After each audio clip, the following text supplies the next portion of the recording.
Well, there we have him. Mr. Mazher Mahmood, the fake Sheikh of the News of the World and the Sun on Sunday. Just a few interesting visual things here that I want to run past you. This was the article from the March the 2nd, 1999, as you can see in the top left corner. And this was the day after Monday the 1st of March 99, which is when, following what I now know to be bad advice, I changed my plea from not guilty to guilty. But had I been aware of all the stuff that's not been disclosed by the CPS at any time and mentioned in my other videos at circusofthemind.net, that would never have happened. But as you can see, if you look at this, you knew they would not be circulated publicly. And it's not an ordinary case. It was accepted by all parties that I knew who Mahmood was. And I thought at the time I'd engineered it all, but it's now come to light thanks to phone hacking and unlawful information gathering that actually the whole situation was engineered one step ahead. It's complicated, but it's all explained at circusofthemind.net. Now, this is interesting because this is the indictment. And as you can see there, count one, on the 2nd day of April 1998, apparently delivered £3 coins. Well, they're ones I took from my pocket, and the video would show I happened to have on me when I was asked if I could get hold of such. And I took out what I had in my pocket, and I found I had 3 genuine pound coins there. I did, and I handed them over, which is why he said, Mahmood, these are the best I've ever seen. That'd be because they were completely bona fide genuine. And count 2, which note takes place on the 9th day of April 1998. That's a week later exactly. Okay. It says delivered 997 coins. Hang on a minute. That's odd, because on the 9th of April, they told me where to go and get 1,000 coins. And the evidence now points to them having supplied those 1,000 coins. They certainly supplied the money and the information of where to get them. And they were only in my possession while picking them up from the place they told me to get them from, using the money that they gave me. And then they were immediately given to Mahmood. So they were never in public circulation. And I had them for about an hour, a couple of hours at tops. But 1,000 plus 3 would be 1,003. Now, that's the correct number there, 3, because there were 3 genuine pound coins from my pocket. But on this day, as the video would show, I had been asked to acquire 1,000 coins and told where to get 1,000 coins. And as far as I was aware, because I didn't count them, I'd got 1,000 coins. So why the heck we have 997 there? No idea. Especially when, look at this. Inconsistencies again. This was a document I've acquired from the police. I did freedom of information to the police, the CPS, and whatnot. And here they make reference to delivery of 3 coins on the 2nd of April, but now apparently it's delivery of 996, not 997, on the 9th of April. So the other one said 997 and 3 at the first event, which would make 1,000 in total. This says 996 plus 3, which would make 999. Neither of them are right, because on the 2nd, I just gave 3 coins from my own pocket, which were definitely genuine. And on the 2nd occasion, I was under the impression I picked up 1,000 coins from where they told me to, using the money that they gave me, which would be 1,000 plus 3 is 1,003, which is somewhat slightly bizarre. Now, as you'll see, here, on the 2nd of the 9th, 98, an indictment was signed containing a single count of delivering counterfeit currency, namely 1,000 coins, on the 9th of the 4th.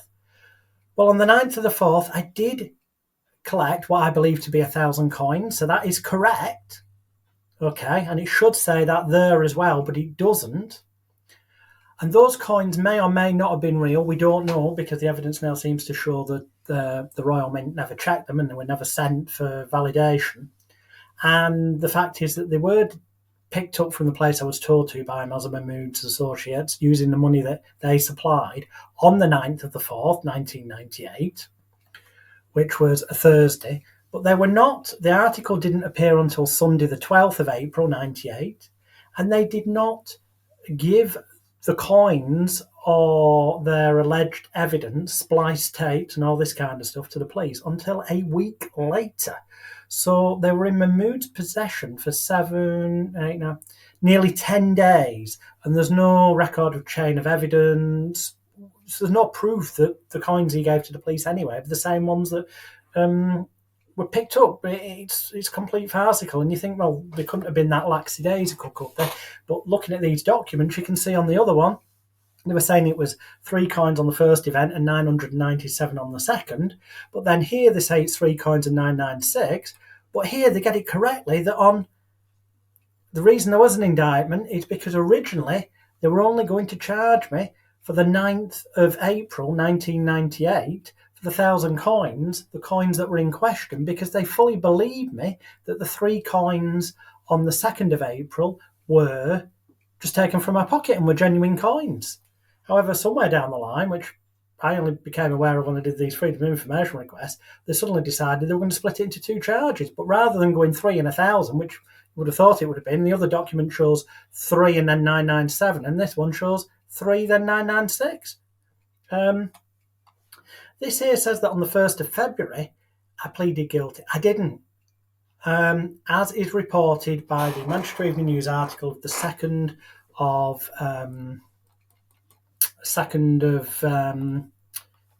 March 1999,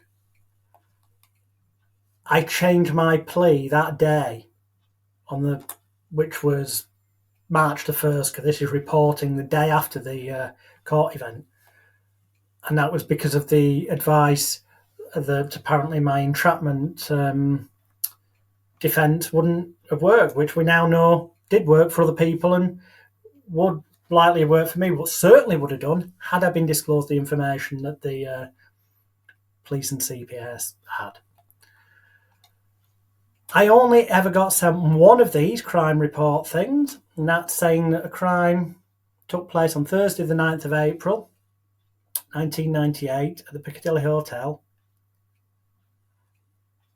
And that's the only one of those I got sent when I did my police and CPS and courts freedom of information request.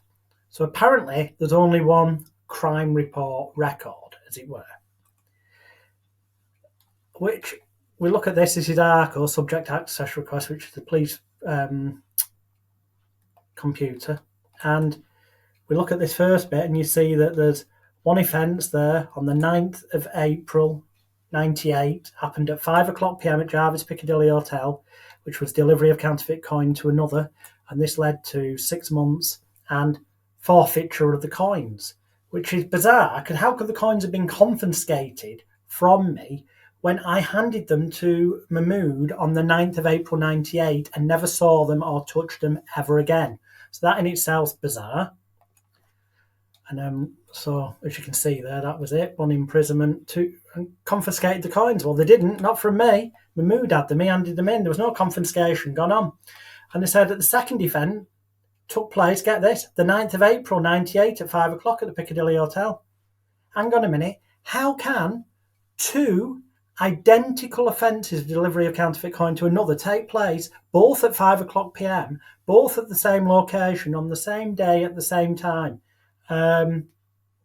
Doesn't make sense, does it? It's a comedy of errors and paperwork errors, which further illustrates to me this fact that it's highly likely that the CPS never did send the coins to the Royal Mint. Hence, the Royal Mint sent me this letter, reply to my email, saying that they routinely sent coins to authenticate, and we did have material submitted to us from law enforcement during the period of 1st of the 1st 98 to the 1st of the 1st 2002, which is the period we search, based on the dates specified in the letter and stage names, but nothing related to those names.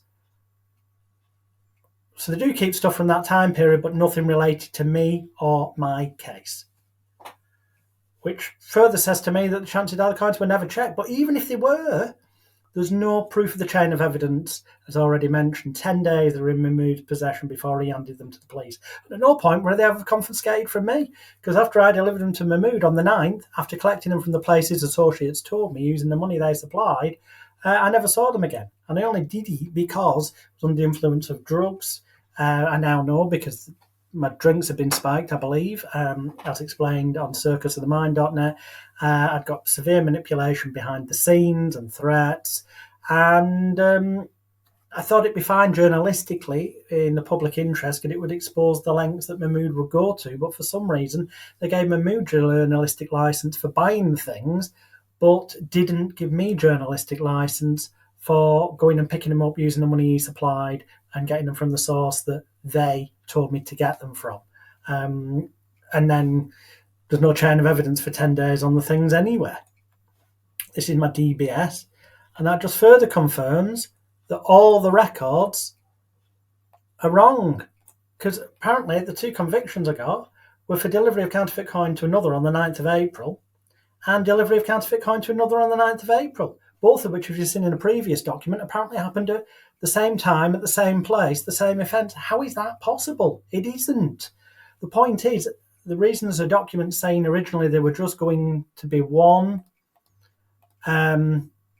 charge, which is what I thought was the case, is because, which you can see there on the 2nd of the 9th, 98, one charge of one indictment of 1,000 coins. It's because, and that was the 9th of 4th, because that is what happened, 1,000 coins on the 9th of the 4th, 98.